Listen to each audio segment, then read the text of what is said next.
Hey guys, and welcome to the wrap up. If you haven't been here before, this is the official Raptors Republic post game live show where we recap, dissect, and have some fun talking about the latest Raptors game.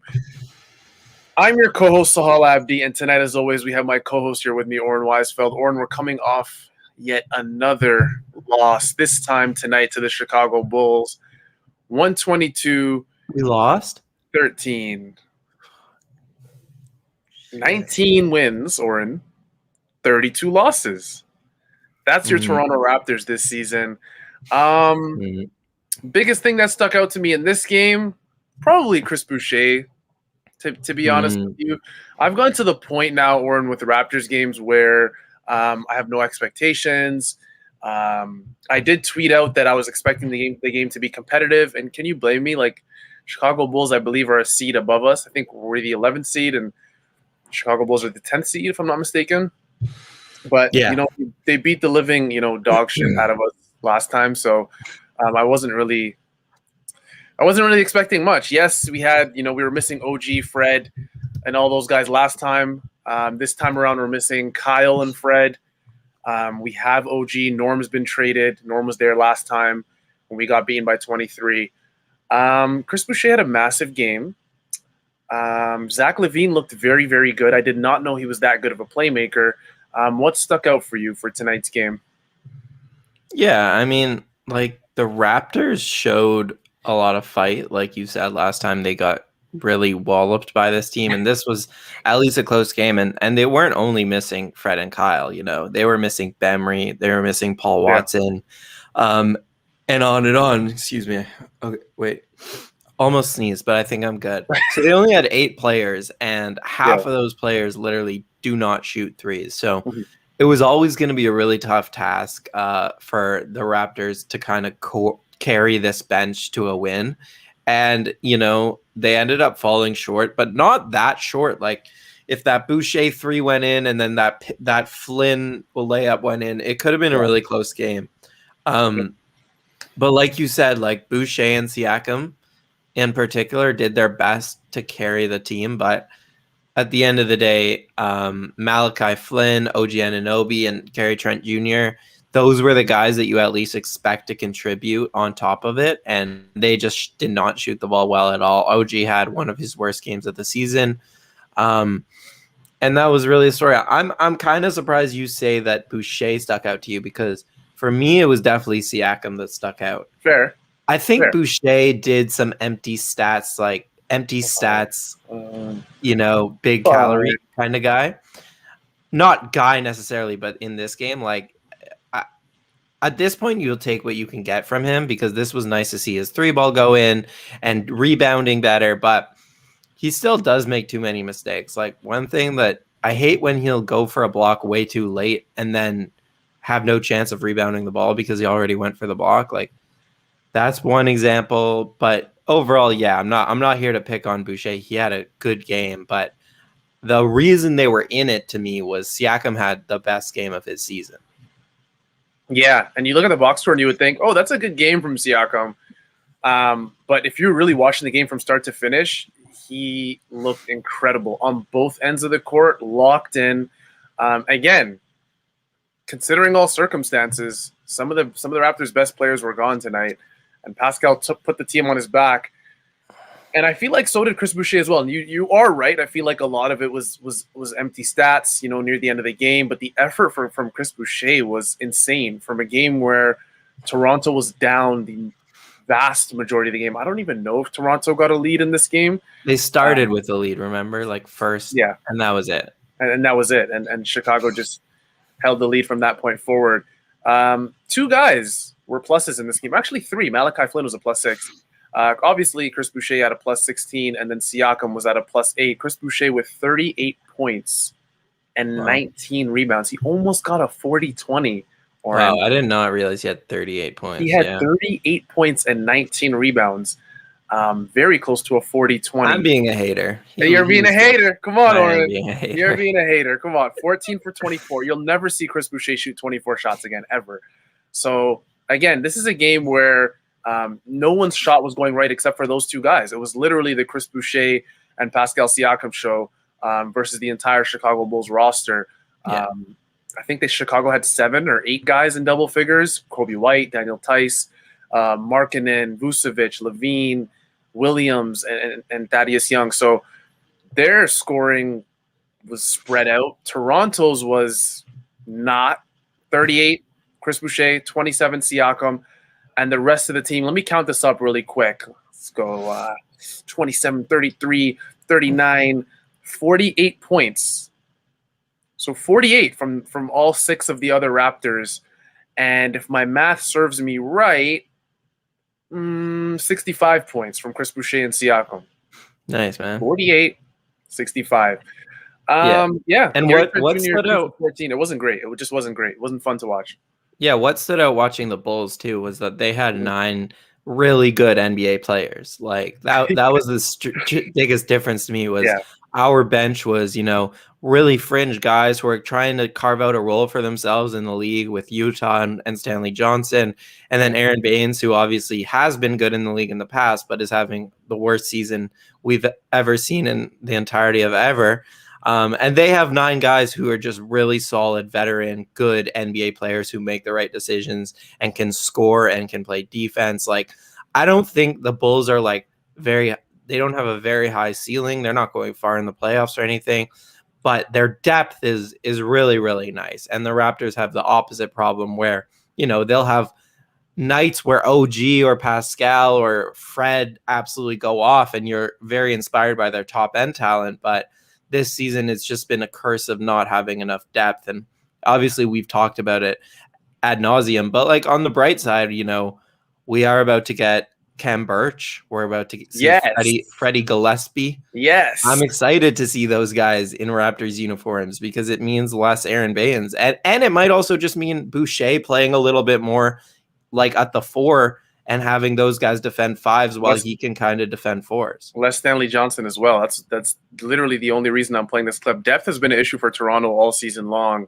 Oh, was this? I'm going to pause it here because I want every single person watching this to look at the shot clock. There's 18. Is that 18? There's 18 seconds left on the shot clock.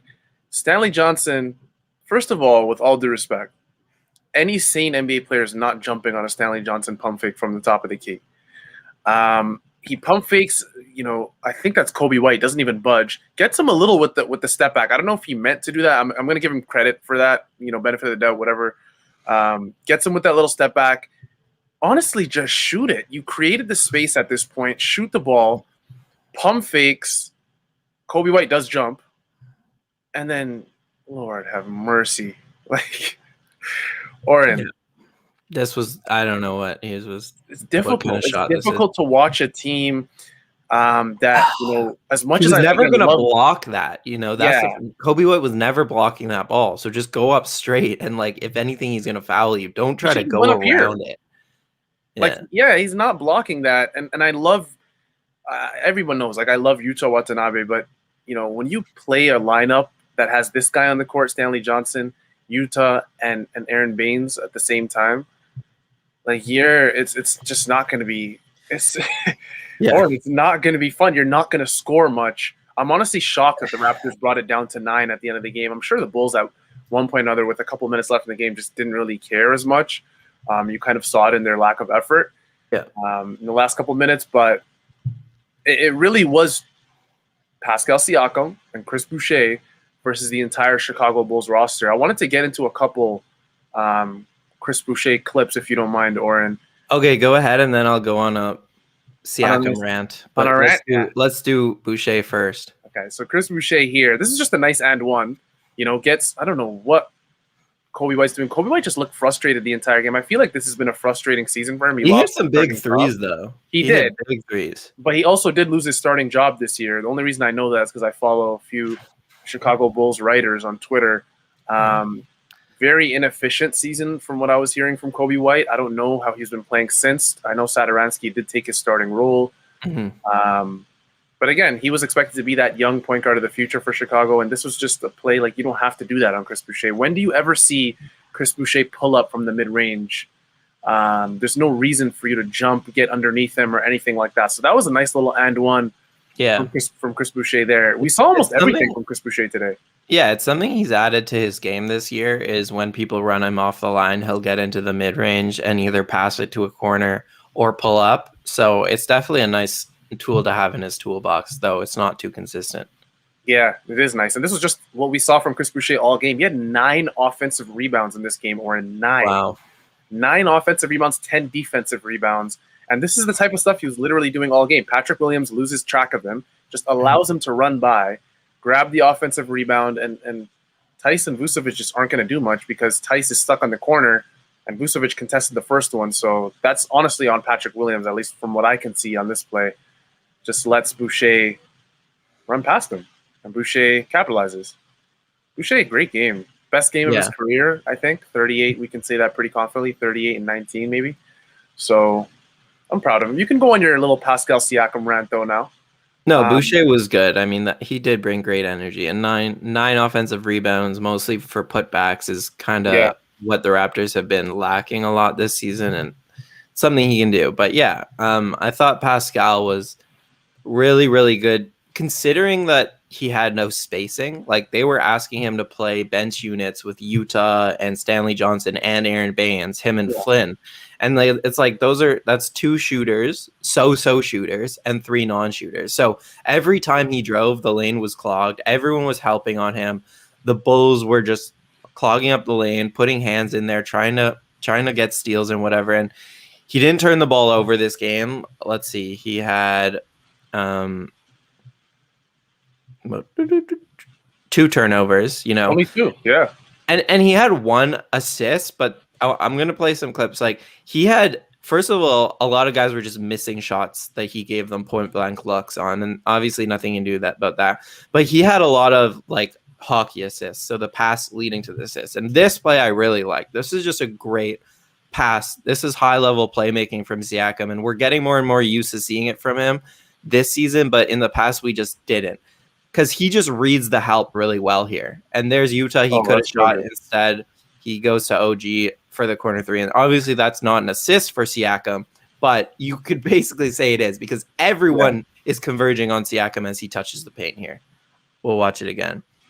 Chris Boucher sets a little screen. Pascal Siakam goes the other way. Utah, that was quick from Utah. I love that. So I'm going to just pause it real quick. Here. So yeah, like here you can see Satoransky help off his man way too much, and really he had either option here, OG or Utah. But since Utah's man is literally has his back to him, he makes a really good read here, and Satoransky closes out well. But still, Utah he could have really shot this, but he just chooses to give it to the better shooter in OG, and then bam. So playmaking, Siakam was doing a ton of that tonight, getting into the paint, passing it out. It was just that the Raptors weren't making shots, or else he would have had a lot more assists. My question here, Oren. Oh, sorry. Yeah. Sorry. No. Yeah, you can go ahead to the next clip. I was watching Zach LaVine on that play. He looked absolutely lost. He was on Anunoby, then just sunk inside when Pascal drove. He didn't even need to be the help man there. And then once he saw the ball go to Utah, he didn't even close out on Anunoby. It was just a very strange Zach LaVine-esque defensive play. Yeah, I think they were just so focused on Siakam, though, because he was literally the only one scoring, that they were going to live with anyone else taking shots. Yeah. But yeah, this is Siakam ISOing against I'm frozen here. One second. Can you hear me? I can hear you, definitely. It's the clip, I think, that's just loading up really slowly. Okay, here we go. There we go. Yeah, so this is Siakam ISOing against Vucevic. And he does a really good job. So holy shoot. He absolutely bodied the living hell out of Vucevic. I'm sorry, Vucevic, you are damn near 7 feet 260. There's no way Pascal Siakam should be throwing you around. This is what I want to talk about, because people were touching on Twitter about Pascal's improved handle, and I think it was clear today that his handle has gotten better as he gets into really tight spaces. But One thing he does really well here, obviously, he does a nice job not settling for the shot. He could have taken Yeah. 3, but as Vooch closes out, he reads the footwork, and he goes and gets Vooch in a bad position. But one thing, any really good player, watch Kawhi Leonard, he's the best at it, does is they make contact as soon as possible. So they'll make contact before they pick up the dribble, then take 2 steps. Siakam never used to do this. He used to usually pick up the dribble, take a step, make contact with his defender, take another step, lay it up, and you get into trouble when you do that. Here, watch how early he makes contact, and what it does is it enables him to switch hands after the contact, whichever way the help is coming from. So obviously in this clip, he goes right, but when he makes contact this early, it enables him to basically go left or right, depending on where the help is coming from. Just switch up the hands, Good stuff from Siakam. Very good stuff. If there's 2 guys in the league that are the kings of that, contact 2-step, it's Kawhi Leonard and Giannis Antetokounmpo. Giannis lowers that shoulder a little bit, and then it just really depends on how you defend him after he lowers that shoulder. If you're still on him, he'll just Euro around you, and if not, it's just a 2-step to the basket. So shout out to Pascal Siakam. He scored in almost every way as well. I think Chris Boucher did. We saw Chris Boucher do some really weird things this game where he was like doing step back mid-ranges, post-ups. It was just a lot of weird stuff that I felt like he was like, you know what? 19 wins, 32 losses. Might as well try some new stuff. Why not? Yeah. My last point on my Siakam rant is that last game was so weird to me because after the Lakers game, there was like a portion of Raptors fans who were calling for Siakam's head and being like, he put up an empty 27-point game. He has to carry the team. But it's like, if you've been watching this team all season, you know that they're asking too much of him on both ends. And he's struggled on back-to-backs every game. So the Lakers game was actually his best back-to-back, second night of a back-to-back all season. And they didn't win, but like he played pretty well and his teammates didn't play well and they lost. So I was confused about the backlash after he probably had one of his better back-to-backs all season, that they randomly got mad at him. And like, he's really, ever since he came back from COVID, ever since he really got his legs back under him, he's really just gone on a run here. And if he can get the 3-point shot to fall too, he is going to be like really, really elite, like all NBA type player. So it's a couple ifs for sure. I mean, the sustained. I mean, he's done it once, Oren. He was all NBA second team last year, and he was shooting a nearly 40% clip from 3. For sure. Like the consistency has to come and the 3-point shooting has to come, but all the tools are definitely there with the playmaking for him to be that player. Yeah, absolutely. This move was just gorgeous. Yeah, the spin into like the double clutch. Yeah, I saw shades of like Jason Tatum with that spin and then just taking it double clutch.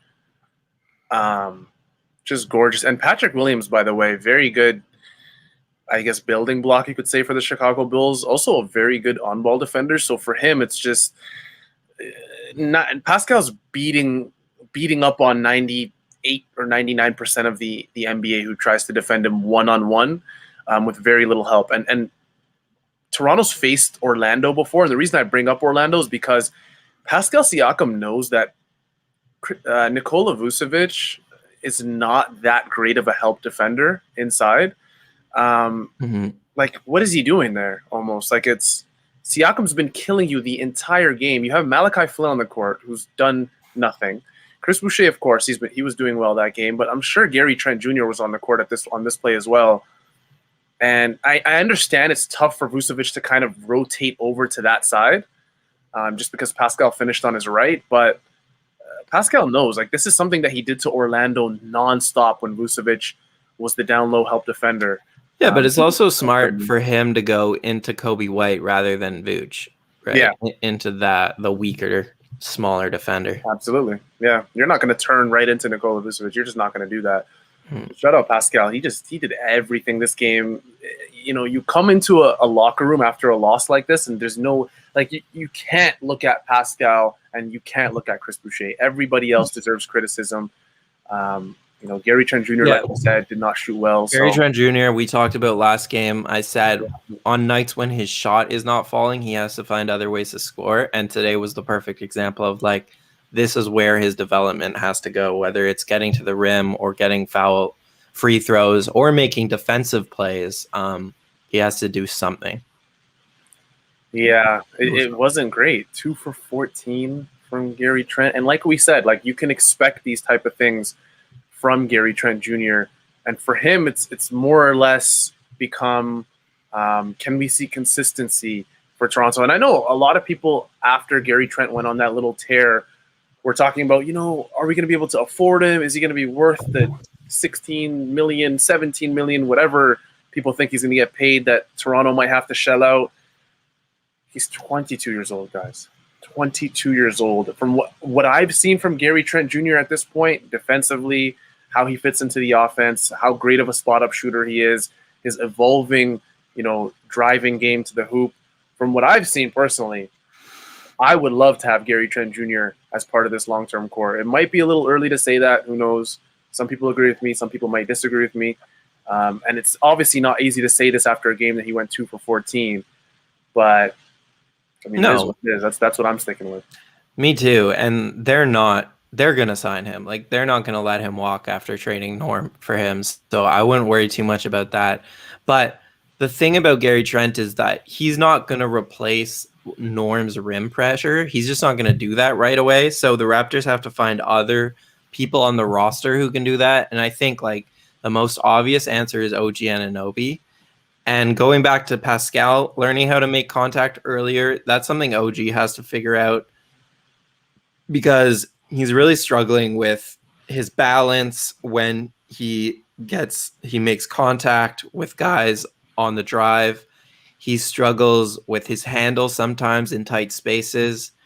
You see them giving him more pick and roll reps, but he's just not the fluid player yet that can kind of like get a pick and roll and snake in between and get to a pull up. Like, he can't do that consistency. So I want to see them get him in other ways, get him to the rim. And one of those is like set a down screen for him and let him attack like a Zion Williamson, like stuff like that. I want to see for OG. Yeah, absolutely. He struggled as well. You mentioned him early, I guess you could say, but OG, this is one of those games. You play 41 minutes. Fred's out, Kyle's out. Your team's going to rely on you for 15 plus shots tonight. It just is what it is. You're 8 men deep. Malachi Flynn, a rookie, starting. You have Yuta Watanabe, Stanley Johnson, and Aaron Baines coming off your bench. Those are the only 3 guys you can rely on coming off the bench. Every starter shot over 10 shots, including Malachi Flynn. Anunoby shot 17 shots. He only made 5. We know OG, no matter what he's shooting, Oren, in any game, he's going to bring all NBA level defense, right? But in this game, you just needed something more from him. The Raptors, again, only lost by 9 points. That 9 points could have came from the bench, could have came from a guy to step up like Yuta, Stanley Johnson, who finished with 7 points, Gary Trent Jr. maybe hitting a few more shots, Malachi Flynn. But I truly believe that if I were Pascal Siakam or I were Chris Boucher after this game, you kind of got to go up to the OG and, kind of owe us one after this one. I feel like they expected a little more from OG Anunoby. You agree with me? I do, and especially because he should have been fresh after, he also got, whatever happened with that Schroeder thing, it was very weird, but OG was at fault for getting tossed out of the game in the first quarter, and then they lose that game. Yeah. And then, especially after that, you expect him to have a big bounce back night, and he didn't. But at the same time, like, this is a guy who went from last year being the 5th option almost every time he was on the floor, a spot up option, nothing else. Other than like the Boston series, we started to see some more things from him, screen and rolling, screen and popping, but from a 5th option to like the 2nd option on a night like this, it's a really hard jump to make. So I'm not surprised that there's bumps in the road for OG. Like, his development has actually been pretty impressive, how quickly it's come this season. But nights like this remind you that he's a 23-year-old just starting to kind of get a bigger role in the offense on this team. Yeah, absolutely. We thought that huge role expansion would come last year. It's really coming this year, whether he wants it or not. I'm sure OG loves taking shots. He just sometimes when you watch him, it just feels like his offensive game just isn't necessarily there yet. He doesn't really have a go-to move. It's more or less drive and spin, dip your shoulder into a guy and hope that like you throw him out of the way, or just drive and try and finish. So again with OG, I'm not angry with him, but I did expect more, Oren. Let's get into some of the live comments, though. There are actually a ton for a game where Toronto was down almost the entire game. One of the first live comments that had nothing to do with the game, Oren, was from Aisha. Happy birthday, Aisha. It's my birthday today, and I'm probably the oldest person in this chat. And I can finally say this after tonight's game. Let's tank, ladies and gentlemen. No point in making the playoffs. Everybody in the chat, you need to pop a bottle or something, Aisha. Yeah. Like, I know it's quarantine and you're down bad and everything, and you're here with us. We appreciate that, but go enjoy yourself. Like, yeah, maybe, yeah. But happy birthday! Happy birthday to Aisha. Yeah, the rest of the comments honestly are pretty damn sad, understandably. Phoenix Blazy says Siakam's legit unguardable. Yeah, we talked enough about Siakam and how good he played. Tonight they did give a good effort. I do agree with JD28 here, where he says Raptors gave a really good effort. We just didn't have enough offensive firepower. I agree. I totally agree. When you have three guys coming off the bench that I already named, in Baines, Johnson, and Watanabe, you're not going to get much consistently, at least. I'm looking through some more of these, Oren. Yep, too much pressure on Pascal. Definitely agreed. With Lumpy Rex 007 there. This is a cool one, Oren, because we did mention Kem Birch earlier. By the way, Raptors fans, Kem Birch is reportedly being bought out by the Orlando Magic. Canadian Kem Birch, I should say. And also reportedly, he is to sign with the Toronto Raptors in the very, very near future. I think it will become official in the next day or so. I'm excited. We've been asking for a big man for how long, Oren, to join this team, and you could say Raptors fans are down bad or whatever it is. I saw it on Twitter from other fans where they're like, "You guys are really excited about Kem Birch." Yes, absolutely. After I've watched Aaron Baines play, 51 games this season, so absolutely I am. So, and he's Canadian, so if you're Canadian, that's also a plus. Definitely, we love Canada. I haven't watched a ton of Kem Birch this season, to be frank, because Orlando bad. But from what I know about him, he's going to be a much better roller than Baines, catch lobs and passes, bounce passes, and go finish at the rim stronger. And he's a good rebounder. We know that. We saw that in the Raptors game against Orlando recently. He killed us on the boards. But most exciting is like, he's just like a sure thing. And like, if he can kind of take that, like the Raptors need, they tried OG and Siakam starting at the 4 and the 5. And like, I've always said, like, that's not a long-term solution, because that's just putting too much miles on their legs. So if Birch can come in and you can have like, at least like maybe 40 out of 48 minutes at the 5 between Birch and Baines and maybe Gillespie and Boucher, and then OG and Pascal can kind of play their natural positions. That's the biggest reason for excitement for me, is just like knocking everyone into their regular positions, not asking Siakam to guard 5s all game. Maybe he'll have even more to give offensively if he doesn't have such a big role. So, but we got to see it, because honestly, I haven't watched enough Kem Birch to really tell you. Yeah, I mean, I feel like we know what Kem Birch brings. He gets off the floor very well. Is extremely committed, you could say, to protecting the rim. He has great timing defensively, very good reach, despite him being, I think, 6'8", 6'9", an undersized, you could say, center. But like, what guy who's not 6'9" isn't playing center anymore? Mm-hmm. Shoots a good percentage from the floor. He's athletic. Like, you can't really get worse than bringing in a guy like Kem Birch, Oren. Yeah, and from Gillespie, from what I've seen about him, same deal, 6'9", but really long wingspan, really good shot blocker, great timing at the rim. and he's patient. I like what I see from him in terms of on both ends offensively. He'll get like a pass on the roll, and he, instead of just going straight up and not reading the floor, he'll kind of examine his options, pump fake, maybe pass out or pump fake, then go up. And defensively, same kind of patience in the pick and roll. He doesn't commit. He waits for the ball handler to commit to a pass or to a shot, and then he'll make his move, whether it's blocking the shot, getting a contest, or getting back to backtrack to deter the lob. So I also am intrigued by Gillespie, obviously much younger, undrafted in 2020. So this was his first season in the G League. He played for the Memphis Hustle. Two guys who and basically the Baylor Bears national championship. Yeah, Baylor exactly. Bears, well, not this national championship, but the year before. Yeah, and the Raptors in these two guys basically get to look for the next 2 months or whatever. Yeah. They get to look at these guys, and then in the offseason, not only have bird rights. I'm not sure if they get bird rights actually, but they'll have, obviously those guys will know the organization, maybe have an easier time signing there, and the Raptors will have an easier time determining whether or not they want to pay them going forward. So it's a no risk situation. I'm excited for Freddie. Is it Gillespie or Gillespie? Whatever. I've been saying Gillespie, but I really don't know. Yeah, we're gonna find out soon. I think Gillespie actually, because I was listening to the broadcast. Yeah, he's 6'9", Oren. Again, almost just as tall as Kem Birch. 7. If I'm reading this correctly, because I'm on a scouting report from him, for 2020 scouting report. It says he has a 7'6" wingspan. Yeah, I mean, they're like, you can tell that his arms are longer than they should be. So I wouldn't doubt it.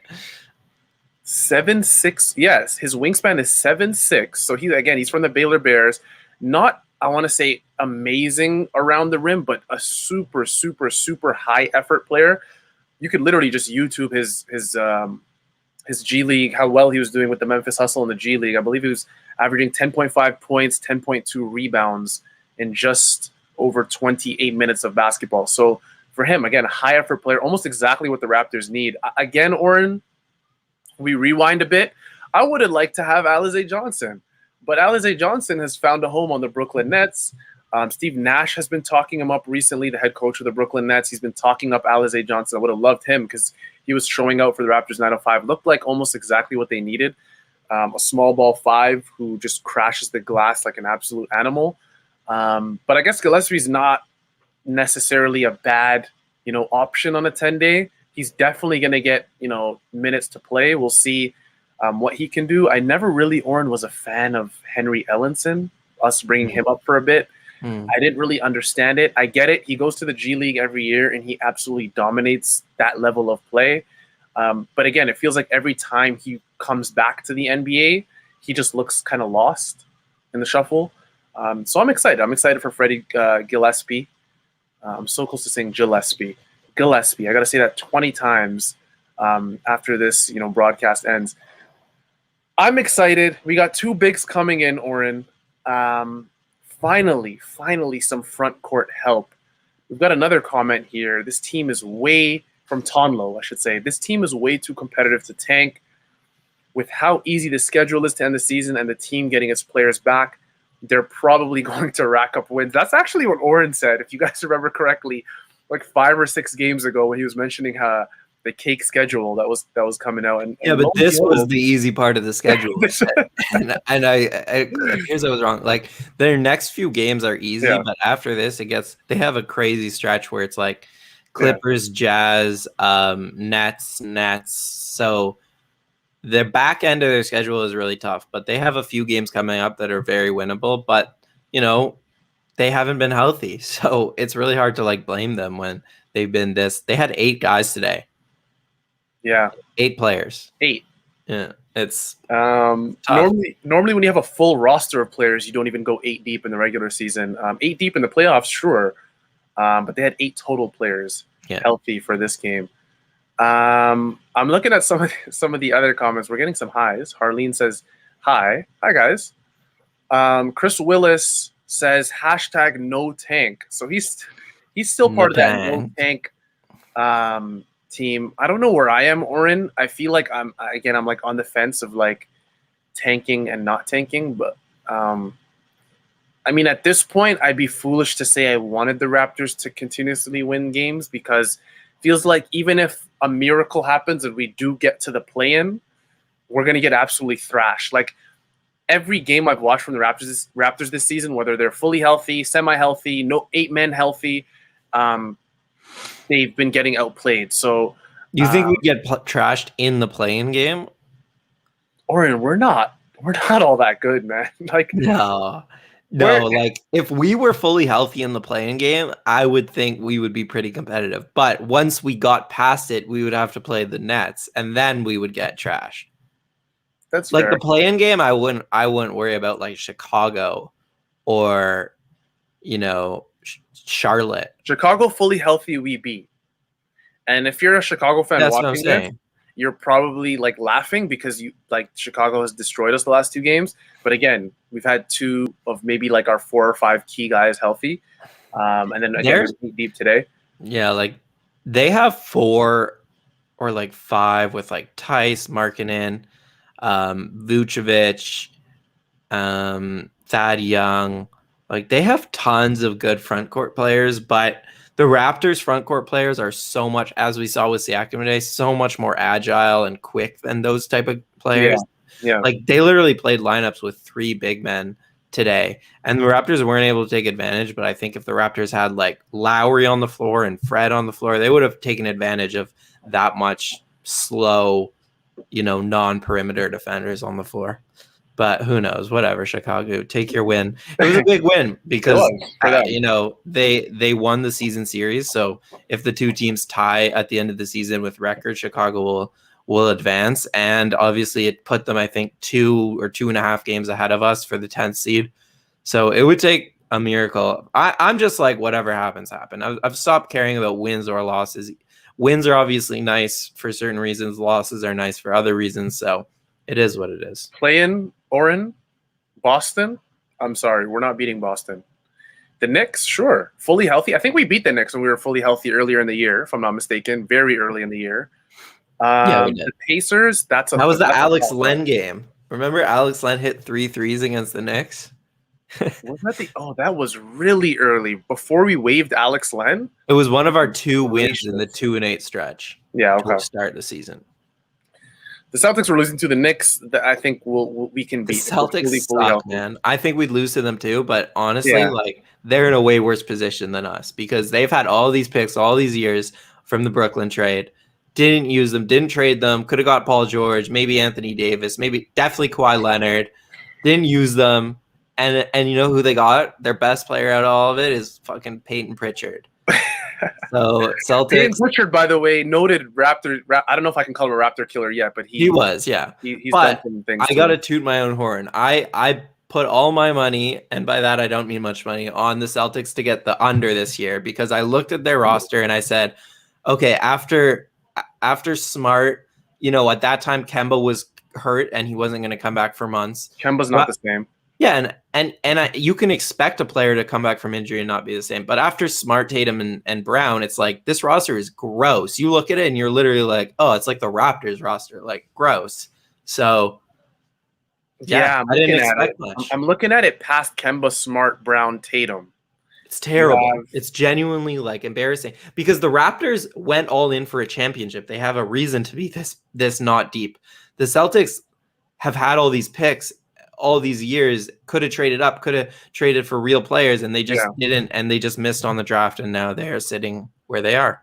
It was hilarious because that was like one of the biggest talking points 4 or 5 years ago for the Celtics is the fact that they had all these picks and what are they going to do with them? And at one point they were in the Anthony Davis sweepstakes and then the Kawhi Leonard sweepstakes and then I believe even Jimmy Butler, if I'm not mistaken. Paul George for sure. Paul George. Oh my goodness. Boston just completely... They're in shambles. And then Aaron Gordon is the most recent example of they could have outbid the Nuggets for Aaron Gordon. He would have fit in great there. They chose not to. They're fine apparently with Grant Williams, Semi Ojeleye, Aaron Nesmith, T. Waters. I don't even know what his first Tremont. I think Tremont Waters. Taco Fall. I'm a Taco Fall fan. Luke Cornett. Carson Edwards. Yeah, this team is not. Robert Williams, I'm a big fan of. Robert Williams is starting now. Yeah, I'm a massive fan of him. Don't know what he's took good. Brad Stevens that long to start him. I think they said it was a hip issue or whatever. But yeah, past those 4 guys, it's really bad. If you're a Celtics fan watching this, you're probably thinking, how the hell do Raptors? You probably are a loser, so whatever. How the hell do Raptors fans have the guts to talk about the Celtics in a season like this? We're bored. We're bored of watching. I slander the Celtics all year round. Yeah, it doesn't matter if I'm happy, sad. Doesn't matter. You can always. And I expect it the other way too. Like if the Celtics are 10 wins, 50 losses, I expect them to have that Raptors slander ready to go. And plus, if I'm a Celtics fan, I'm looking at the Raptors like they won a championship 2 years ago. That should have been us type thing. Yes, they beat us in the bubble last year, but the Celtics have no excuse, man. They have absolutely no excuse. Because if you pair an Anthony Davis with a Jason Tatum and a Jaylen Brown, or a Paul George with those two, or a who are some other guys? Butler.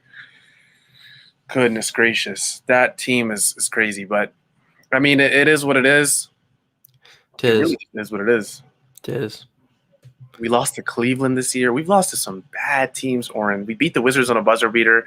We lost to Detroit. We got swept by Detroit. Yeah, this season's a write-off, man. Yeah. Chris Willis, I'm going to have to disagree with you on this little comment here. I think I have officially reached the point where I don't want to call it tanking, but I am very fond of Toronto doing whatever it takes to get in a favorable position to land an Evan Mobley, a Jalen Green. I'm getting Cade Cunningham out of my head, Oren, because I'm at the point with Cade where it's like he's just not coming. Like there's no way Toronto's going to get the number 1 overall pick, and I feel like he's going to go there. So, yeah. I think we'll end it off there, though, Oren. Yeah, I mean, we'll be back on Saturday because there's another back-to-back Saturday, Sunday. So against, I forget, but 2 bad teams. Cleveland. So. It's Cleveland on Saturday. Yeah, bad team. So the Raptors need to win both of these, but they're 1-10 on back-to-backs this season, second night of a back-to-back. So I wouldn't hold your breath. I wouldn't hold your breath either. Before you guys do leave us tonight, we need you to like, comment, and subscribe to the Raptors Republic channel. Like this video, guys. Like it right now. Especially if I showed your comment or Oren showed your comment. Please like it. Yeah. Turn on the post notifications as well if you haven't already. We want to thank our sponsor, Arif Qureshi from Remax, for supporting the show. This was the wrap-up, guys, your Raptors Republic post-game live show where the Toronto Raptors were defeated by the Chicago Bulls 122-113, dropping Toronto to 19-32 on the season. I'm your co-host, Sahal Abdi, again, here with Oren Weisfeld. We'll see you guys Saturday night versus Cleveland. Take care.